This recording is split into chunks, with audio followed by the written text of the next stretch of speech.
Chapter 5.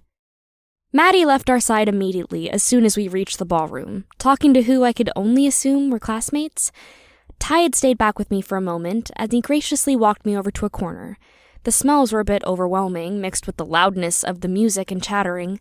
I was thankful for Ty's help. "Go. I know you got some friends here." I felt him shake his head. I tilted my head towards him, now aware that he was stiff as a board. "You smell her, don't you?" "Your mate." He squeezed my hand. "I do." "Well, what are you waiting for? Go to her! Jesus, Ty! Don't stand next to the person you know for sure isn't your mate!" I chuckled and pushed him further in the room. "I don't smell anything special." Kai came forward for the first time in a while. "Maybe they aren't here yet. It's still pretty early." I looked around. There were a lot of people, but there were still people filling into the ballroom. It was only 6:15 after all.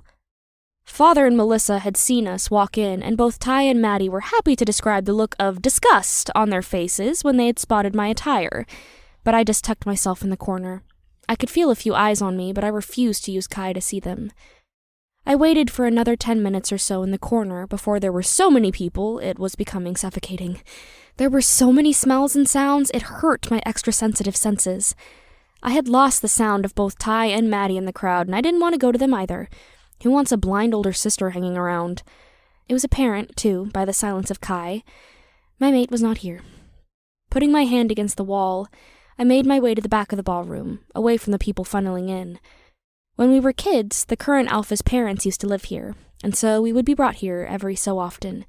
I knew this place better than most, and so slipping down the hall, I made my way down a side staircase which led to a door outside.